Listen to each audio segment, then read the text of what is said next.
I have saved you, cried the woman.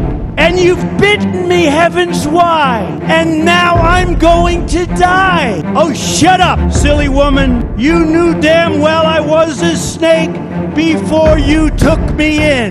নিজেকে কি সাপ ভাবতে শুরু করলেন ডোনাল্ড ট্রাম্প? তিনি নিজেকে শান্তিতে নোবেল পুরস্কারের দাবিদার মনে করলেও অনেকেই তাকে অশান্তি সৃষ্টিকারী ব্যক্তি বলে মনে করেন।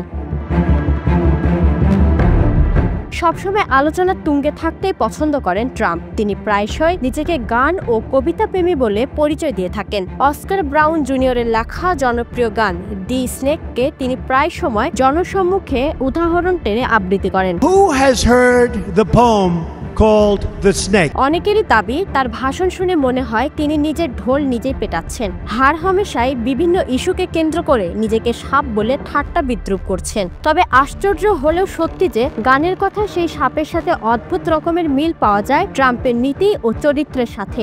So we're asking for rare earth and oil, anything we can get. এই কবিতায় একটি সাপকে আশ্রয় দেওয়ার গল্প বলা হয়েছে।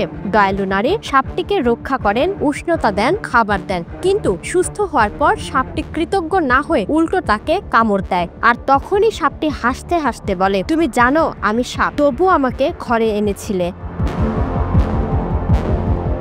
ট্রাম্প এই কবিতাকে অভিবাসন নীতির প্রতীক হিসেবে ব্যবহার করেন। তার যুক্তি হলো বাইরে থেকে যারা আসে তাদের সবাইকে দয়া দেখানো বিপজ্জনক হতে পারে, একদিন না একদিন তারা কামড় দেবে। জানা যায় হোয়াইট হাউস পর্যন্ত এই কবিতাকে নিয়ে ভিডিও প্রকাশ করেছে, যেখানে ফুটিয়ে তোলা হয়েছে গ্রেপ্তার হওয়া মানুষদের ছবি। কিন্তু সমালোচকদের মতে ট্রাম্প ভুলে যায় এই গানের কথার গিটারের তালে তালে তিনি সাপকে নয় বরং নিজেকেই তুলে ধরছেন, কারণ বাস্তব রাজনীতিতে তার আচরণ অনেকটা সেই সাপের মতো। উদাহরণ হিসেবে ধরা যায় সম্প্রতি যুক্তরাজ্য সফরকে। ব্রিটিশ প্রধানমন্ত্রী কেয়ার স্টারমার তাকে অতিথি করে দুর্গে ভোজ দিলেন। রাজা চার্লস তাকে বানালেন নিকট আত্মীয়, অথচ দেশে ফিরে ভোল পাল্টে ট্রাম্প ঘোষণা দিলেন যুক্তরাজ্য হলো পুরনো দুনিয়ার নরক। এমনকি বিনিয়োগের ক্ষেত্রেও একই চিত্র। যুক্তরাষ্ট্র যুক্তরাজ্য প্রযুক্তি চুক্তিকে বড় আকারে প্রচার করা হলেও বাস্তবে তা পুনরায় ঘোষিত হয় পুরনো প্রকল্প হিসেবে। ব্রিটিশ জনগণ বড় কোনো কর্মসংস্থান পাবে না, বরং বিশাল ডেটা সেন্টারগুলো সিলিকন ভ্যালির নিয়ন্ত্রণে চলে যাবে। গবেষকরা বলছেন এগুলো আমেরিকান সামরিক ঘাঁটির মতোই প্রভাব বিস্তার করবে।